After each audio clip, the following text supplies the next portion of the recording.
இயேசுவில் பிரியமான சகோதர சகோதரிகளே, நாட்கள் எவ்வளவு விரைந்தோடி கொண்டே இருக்கிறது. நாம் நினைத்தாலும் நினைத்து பார்க்காமல் இருந்தாலும் 24 மணி நேரம் கடந்து ஒரு நாள் முடிந்து விடுகிறது. வாழ்க்கையும் விரைவாக முன்னேறி சென்று கொண்டே இருக்கிறது. அப்படி பார்க்கின்ற பொழுது பதிலுரை பாடல் 122 முதல் வசனம், அந்த ஒற்றை வசனம்தான் அடித்தளமாக அமைந்திருக்கிறது. ஆண்டவரது இல்லத்திற்கு போவோம் என்ற அழைப்பை நான் கேட்டபொழுது அகமகிழ்ந்தேன். அப்ப இறைவனுடைய ஆலயத்திற்கு செல்வோம் என்று அந்த குரல் எனது காதில் விழுந்த பொழுது நான் மகிழ்ச்சி அடைந்தேன், அகமகிழ்ந்தேன். குறிப்பாக அன்னை மரியாளுடைய அந்த வார்த்தையை எலிசபெத் அம்மாள் கேட்ட பொழுது எலிசபெத் அம்மாள் சொன்ன அழகான வார்த்தை, உமது வார்த்தை என் காதில் விழுந்ததும் என் வயிற்றினுள்ளே இருந்த குழந்தை பேருவகையால் துள்ளிற்று. எவ்வளவு அழகான ஒரு வார்த்தை! நாம் என்றாவது சிந்தித்து பார்த்து இருக்கின்றோமா? அன்னை மரியாளுக்கும் எலிசபெத் அம்மாளுக்கும் இடையே நடைபெற்ற அந்த அழகான ஒரு உரையாடல், அன்னை மரியாளுடைய நாவிலிருந்து உதித்த அந்த வார்த்தை, அழகான ஒரு வார்த்தை, ஒரு உரையாடல் என்ன செய்கிறது? 2 உள்ளங்களை மகிழ்ச்சி கடலில் திளைக்க செய்கின்றது. ஒன்று எலிசபெத் அம்மாள், இரண்டாவது எலிசபெத் அம்மாள் வயிற்றில் இருந்த திருமுழுக்கு யோவான். அப்போ அன்னை மரியாளுடைய அந்த வார்த்தை, அந்த உரையாடல், அந்த குரலுடைய ஒளி, அந்த ஒளி எலிசபெத் அம்மாளுக்கும் திருமுழுக்கு யோவானுக்கும் ஒரு மகிழ்ச்சியை கொடுத்தது. உமது வார்த்தை என் காதில் விழுந்ததும் என் வயிற்றினுள்ளே இருந்த குழந்தை பேருவகையால் துள்ளிற்று அல்லது மகிழ்ச்சி அடைந்தது. அதே வார்த்தை தான் இந்த திருப்பாடல் 122 முதல் வசனம், ஆண்டவரது இல்லத்திற்கு போவோம் என்ற அழைப்பை நான் கேட்டபொழுது.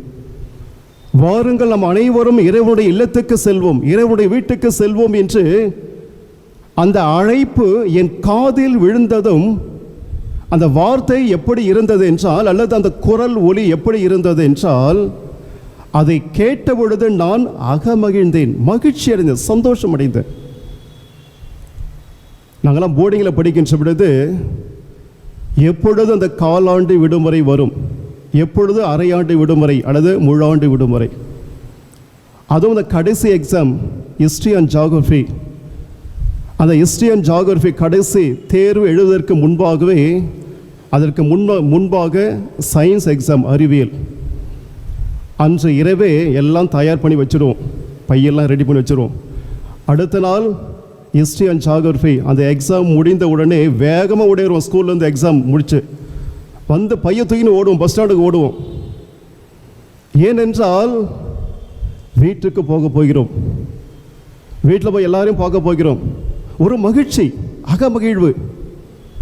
அதே காலாண்டு அரையாண்டு முழாண்டு எக்ஸாம் அந்த விடுமுறை முடிந்த பின்பு 2 நாட்களுக்கு அல்லது 3 நாட்களுக்கு முன்பு சோகமாயிடும், சாப்பாடு இறங்காது. ஏனென்றால் மீண்டும் போர்டிங்கு போக போகிறோம், அந்த கஷ்டமாக இருக்கும்.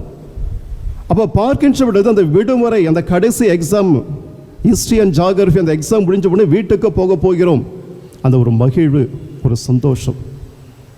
அப்போ பார்க்கின்ற பொழுது அந்த ஆண்டவருடைய இல்லத்துக்கு செல்வோம் என்ற வார்த்தை என் காதில் விழுந்ததும் நான் அகமகிழ்ந்தேன், நான் மகிழ்ச்சி அடைந்தேன், நான் சந்தோஷப்பட்டேன். குறிப்பாக இந்த சிறு பிள்ளைகளை பார்க்கின்ற பொழுது சொந்தக்காரங்க வீட்டுக்கு, அது குறிப்பாக தாத்தா பாட்டி அந்த சொந்த கிராமத்துக்கு செல்லுகின்ற பொழுது ஒரு தனி மகிழ்ச்சி. ஏனென்றால் பல வருடங்கள், பல மாதங்கள் கழித்து தாத்தா பாட்டி, அது அம்மாவுடைய அப்பா அம்மா இருக்கலாம் அல்லது அப்பாவுடைய அப்பா அம்மா இருக்கலாம், அவளை சந்திக்க போகின்றோம் அல்லது சொந்த ஊருக்கு போகின்றோம். அந்த ஒரு மகிழ்ச்சி வேற எவையும் கொடுக்க முடியாது, பணம் காசு எதுவும் கொடுக்க முடியாது. அந்த சொந்த கிராமத்துக்கு செல்லுகின்ற பொழுது அந்த சொந்த கிராமத்திலே நம்முடைய பெற்றோர்கள் பிறந்து வளர்ந்த அந்த கிராமத்துக்கு சென்று நமது பாதம் பதிகின்ற பொழுது, அந்த மண்ணிலே பதிகின்ற பொழுது அது கொடுக்கக்கூடிய சுகம், அது கொடுக்கக்கூடிய மகிழ்ச்சி வேற எவையும் கொடுக்காது. எனவேதான் பார்க்கின்றோம், வெளிநாட்டிலே எத்தனை ஆண்டுகள் இருந்தாலும் சரி சொந்த கிராமத்துக்கு, சொந்த ஊருக்கு வருகின்றார்கள், வந்து தங்குகிறார்கள். எதற்காக? என்னதான் பணம் சம்பாதித்தாலும், என்னதான் மகிழ்ச்சி இருந்தாலும், என்னதான் வசதிகள் இருந்தாலும், பிறந்து வளர்ந்த சொந்த மண்ணிலே, சொந்த கிராமத்திலே தன்னுடைய பாதம் மண்ணிலே பதிகின்ற பொழுது அது கொடுக்கக்கூடிய சுகம், அது கொடுக்கக்கூடிய மகிழ்ச்சி உலகத்திலே வேற எவையும் கொடுக்காது. அப்ப பார்க்கின்ற பொழுது நான் இறைவனுடைய ஆலயத்துக்கு செல்ல போகிறேன், இறைவனை சந்திக்க போகின்றேன், அந்த குரலானது எனக்கு மகிழ்ச்சி கொடுத்தது என்று சொல்லி சங்கீத ஆசிரியர் குறிப்பிடுகின்றார். ஏனென்றால் இந்த வீடு யாருடைய வீடு? என்னை பாதுகாக்கக்கூடிய என் அப்பா அம்மாவா இருக்கக்கூடிய இறைவனுடைய புனிதமான வீடு, என்னை வழிநடத்தக்கூடிய இறைவனுடைய வீடு, எனக்கு பாதுகாப்பு கொடுக்கக்கூடிய இறைவனுடைய வீடு, ஒவ்வொரு நாளும் என்னை நல்ல வழியிலே என்னை பாதுகாத்து என்னை கரம் பிடித்து வழிநடத்த செல்லக்கூடிய இறைவனுடைய வீடு இந்த புனிதமான வீடு. எனக்கு தேவையானதை அனைத்தையும் கொடுக்கக்கூடிய இறைவனுடைய இல்லம் இந்த வீடு, எனக்கு சொந்தமான வீடு. அப்ப பார்க்கின்ற பொழுது ஒரு நபர் ஒரு ஆலயத்துக்கு வருகின்ற பொழுது சோகமாக கட்டாயத்தினாலே, இல்லை செஞ்சுதான் ஆகணும், கடன் திருப்பலி பூசை பங்கெடுத்தான் ஆக வேண்டும், கட்டாயத்தினால் அல்ல, கடமைக்காக அல்ல, மாறாக பெரு மகிழ்வுடன் அகமகிழ்வுடன் நான் என் இறைவனுடைய வீட்டுக்கு செல்லுகின்றேன், என்னுடைய அப்பா அம்மா வீட்டுக்கு செல்லுகின்றேன், எனக்கு தாத்தா பாட்டியாக இருக்கக்கூடிய இறைவனுடைய வீட்டுக்கு செல்லுகிறேன் என்ற மகிழ்ச்சியோடு இந்த இறைவனுடைய ஆலயத்திற்கு இல்லத்திற்கு வர வேண்டும் என்று சொல்லி இன்றைய அந்த பதில் உரைப்பாடு 122 முதல் வசனம் குறிப்பிடுகின்றது. எதற்காக நான் இறைவனுடைய வீட்டுக்கு வருகிறேன், எதற்காக என்னை வழிநடத்தக்கூடிய இறைவனுடைய வீட்டுக்கு வருகின்றேன் என்றால், எனக்கும் என்னை வழிநடத்தக்கூடிய இறைவனுக்கும் இடையே இருக்கக்கூடிய அந்த உறவை வளர்க்க வேண்டும் என்பதற்காக.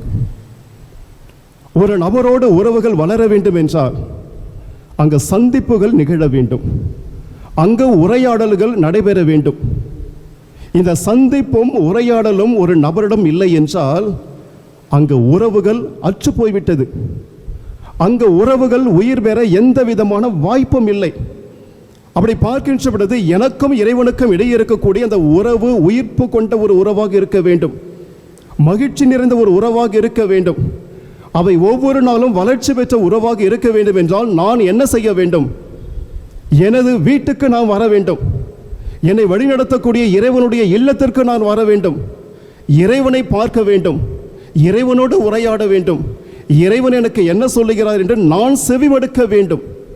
இவ்வாறாக எனக்கும் இறைவனுக்கும் இடையே இருக்கக்கூடிய சந்திப்புகள் அடிக்கடி நடைபெறுகின்ற பொழுது, அல்லது இருவருக்கும் இடையே உரையாடல்கள் நடைபெறுகின்ற பொழுது அங்கு உறவுகள் வளரும்.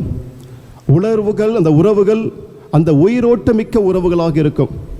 அப்போ உறவுகள் வளர்ச்சி அடைகின்ற பொழுது அங்கு என்ன இருக்கும் என்றால், அங்கு சந்திப்புகள் அதிகமாக இருக்கும், நெருக்கம் அதிகமாக இருக்கும். எனக்கும் இறைவனுக்கும் இடையே இருக்கக்கூடிய உறவு பலமான உறவாக இருக்கும். இந்த பலமான உறவாக ஒருவேளை எனக்கு அமைந்தால், இயேசு ஒரு திராட்சை செடியாக இருக்கிறார், அந்த திராட்சை செடியுடைய கிளையாக நான் இணைந்திருப்பேன். எனவே இறைமகன் இயேசு ஒரு திராட்சை செடியாக இருந்து அந்த செடியில் இருக்கக்கூடிய ஒரு கிளை அதோடு இணைந்திருக்க வேண்டும் என்றால் இந்த சந்திப்பு உரையாடல் இந்த இரண்டும் மிக மிக முக்கியமானது. இந்த சந்திப்பும் உரையாடலும் என்னிடம் இல்லை என்றால் நான் இறைமகன் இயேசு என்ற அந்த திராட்சை செடியோடு என்னால் இணைந்திருக்க முடியாது. அப்போ நான் இயேசுவோடு இணைந்திருக்கவில்லை என்றால், ஒரு செடியோடு ஒரு கிளை இணைந்திருக்கவில்லை என்றால் அந்த செடி, அந்த கொடி அது மறைந்துவிடும், அழிந்துவிடும். அதே போல எனக்கும் இறைவனுக்கும் இடையே இருக்கக்கூடிய அந்த உறவு, சந்திப்பு, உரையாடல் இல்லை என்றால் எனக்கும் இறைவனுக்கும் இடையே இருக்கக்கூடிய நெருக்கம் இல்லை. இதைத்தானே இறைமகன் இயேசு மிக அழகாக சொல்லியிருக்கின்றார். நானே திராட்சை செடி, நீங்கள் அதன் கிளைகள். நீங்கள் என்னோடு இணைந்திருந்தால் நீங்கள் மிகுந்த பலன் கொடுப்பீர்கள். என்னை விட்டு பிரிந்து உங்களால் ஒன்றும் செய்ய முடியாது. ஒருவேளை நீங்கள் என்னை விட்டு பிரிந்தால், அந்த செடியில் இருக்கக்கூடிய கிளை பிரிந்தால் எந்த பிரயோசனம் இல்லை. அவை இறுதியிலே சருகாக மாறி நெருப்பில் இடப்படும், சாம்பலாக மாறிவிடும். இதைத்தான் இறைமகன் இயேசுவில் மிக அழகாக குறிப்பிடுகின்றார். எனக்கு எல்லாம் இருக்கிறது, பணம் இருக்கிறது, பதவி இருக்கிறது, அதிகாரம் இருக்கிறது, சுகபோகங்கள் இருக்கிறது. எனக்கு துன்பம் என்றால் என்னவென்று தெரியாது, கண்ணீர் என்றால் என்னவென்று தெரியாது, கஷ்டம் என்றால் என்னவென்று தெரியாது. எனக்கு எல்லாம் இருக்கின்ற பொழுது கடவுள் எதற்கு எனக்கு? கடவுள் என்ன செய்ய போகிறார் எனக்கு? கடவுள் எதை கொடுக்க போகின்றார்? என்னிடம் எல்லாமே இருக்கிறது என்று ஒரு நபர் சொல்வார் என்றால் அவர் மகிழ்ச்சியாக இருப்பார், சந்தோஷமாக இருப்பார். ஆனால் அவரது மனசாட்சி சொல்லும், நீ உண்மையிலே மகிழ்ச்சியாக இருக்கிறியா? நீ உண்மையிலே சந்தோஷமாக இருக்கிறியா? உன் மனசாட்சி சொல்லும், நான் சந்தோஷமா இல்லை, சந்தோஷமா இல்லை, மகிழ்ச்சியா இல்லை, மகிழ்ச்சியா இல்லை. ஆனால் எல்லாமே இருக்கிறது. ஆனால் உனது நாவு மட்டும் மற்றவனை பார்த்து நான் சந்தோஷமா இருக்கிறேன், எனக்கு எல்லாமே இருக்கிறது. ஆனால் உள்ளத்துக்கு உள்ளே இருக்கக்கூடிய உனது உணர்வுகள், உணர்ச்சிகள், மனசாட்சி, அந்த இதயம் சொல்லும், நீ மகிழ்ச்சியா இல்லை, சந்தோஷமா இல்லை, நிம்மதியா இல்லை. காரணம் என்ன தெரியுமா? இறைவன். நான் கொடுக்கக்கூடிய அமைதி, நான் கொடுக்கக்கூடிய சமாதானம் இந்த உலகம் கொடுக்கக்கூடிய சமாதானத்தை போல் அல்ல, அமைதியை போல் அல்ல. நான் கொடுக்கக்கூடிய அமைதி அல்லது சமாதானம் அது உண்மையான சமாதானம் என்று குறிப்பிடுகின்ற. கவலைப்படக்கூடிய அந்த உள்ளத்திற்கு, வருத்தப்படக்கூடிய உள்ளத்திற்கு, அல்லது மருங்கி போன உள்ளத்திற்கு, மன அழுத்தத்தோடு இருக்கக்கூடிய உள்ளத்திற்கு, இதயத்திற்கு நான் கொடுக்கக்கூடிய அமைதி, சமாதானம் உண்மையான சமாதானம் என்று குறிப்பிடுகின்றார். அப்போ அந்த கவலைகள் அற்ற அல்லது மன அழுத்தம் அற்ற ஒரு நிம்மதி, ஒரு சமாதானம் வேண்டும் என்றால் நான் யாரோடு இணைந்திருக்க வேண்டும் என்றால் இறைமகன் இயேசு என்ற திராட்சை செடியோடு நான் இணைந்திருக்கக்கூடிய ஒரு கிளையாக இருந்தால் என் வாழ்விலே 1000 துன்பங்கள், துயரங்கள், வேதனைகள், வருத்தங்கள், நோய் நொடிகள், கண்ணீர், வேதனை எவை வந்தாலும் சரி என்னை எதுவும் செய்ய முடியாது. ஏனென்றால் உண்மையான நிம்மதி கொடுக்கக்கூடிய, உண்மையான அமைதி கொடுக்கக்கூடிய இறைமகன் இயேசு என்ற திராட்சை செடியோடு நான் ஒரு கிளையாக இணைந்திருக்கின்றேன். அப்போ நான் கிளையாக இறைமகன் இயேசுவோடு இணைந்திருக்கின்ற பொழுது இந்த கவலைகள் என்னை வருத்தத்தில் ஆழ்த்தமா? ஆழ்த்தாது. அந்த கவலையை போக்கக்கூடிய இறைமகன் இயேசு என்னோடு இருக்கிறார், நான் அவரோடு இருக்கின்றேன். அவரோடு இணைந்திருக்கின்ற பொழுது எவையும் என்னை தடை செய்யாது. இயேசுவில் பிரியமான சகோதர சகோதரிகளே, அனைவருக்கும் உண்மையான அமைதி, உண்மையான மன நிம்மதி கொடுக்கக்கூடிய இறைமகன் இயேசு இங்கு இருக்கிறார். அவரது இல்லத்திலே இருக்கின்றார், அவரது வீட்டிலே இருக்கின்றார். அவரது வீட்டில் இருக்கக்கூடிய அவரை சந்திக்க நான் எடுக்கக்கூடிய முயற்சிகள் என்ன? இறைவனை சந்திக்க வருகின்ற பொழுதுதான் பல்வேறு விதமான சாக்கு போக்குகள் நாம் சொல்லிக்கொண்டே இருப்போம். எனக்கு அந்த வேலை இருக்கிறது, நான் அங்கே செல்ல வேண்டும், இந்த நபரை சந்திக்க வேண்டும், முக்கியமான பணி இருக்கிறது என்று சொல்லி. ஆனால் இதே நபர்கள், மனிதர்களாகிய நாம் ஏதாவது ஒரு முக்கியமான ஒரு நபரை சந்திக்க வேண்டும் என்ற ஒரு அப்பாயின்மெண்ட் வாங்கி வைத்திருப்போம். இந்த மாதத்திலே, இந்த நாளிலே, இந்த மணி நேரத்திலே அவரை சந்திக்க வேண்டும் என்று சொல்லி. அந்த இடைப்பட்ட நேரத்திலே எவ்வளவு பெரிய முக்கியமான ஒரு வேலைகள் வந்தாலும் இல்லை, முக்கியமானது அங்கே தான் நான் ஃபஸ்ட்டு போகணும். ஆனால் இறைமகன் இயேசுவை, எனக்கு மன நிம்மதி கொடுக்கக்கூடிய இயேசுவை, என்னை வழிநடத்தக்கூடிய இயேசுவை, எனக்கு பாதுகாப்பு கொடுக்கக்கூடிய இயேசுவை சந்திக்க வருகின்ற பொழுதுதான் நிறைய சாக்கு போக்குகள். கோவிலா அப்புறம் பார்த்துக்கலாம், ஞாயிற்றுக்கிழமை பார்த்துக்கலாம், ஞாயிற்றுக்கிழமை பணியா அடுத்த வாரம் பார்த்துக்கலாம். இந்த இறைவனை சந்திப்பதற்கு நாம் சொல்லக்கூடிய சாக்கு போக்குகள் எவ்வளவு! ஆனால் இறைவன் பொறுமையாக இருக்கின்றார், இறைவன் அமைதியாக இருக்கின்றார். எனது பிள்ளைகள் என்றாவது ஒரு நாள் எனது அன்பை புரிந்து கொள்வார்கள், எனது உறவை புரிந்து கொள்வார்கள், எனது மேன்மையை புரிந்து கொள்வார்கள், எனது மகத்துவத்தை புரிந்து கொள்வார் என்று சொல்லி இறைமகன் இயேசு இங்கு அமைதியாக இருக்கின்றார். பல நேரங்களிலே இயேசு நம்மை குறித்து, என்னை குறித்து மகிழ்ச்சி அடைவாரா?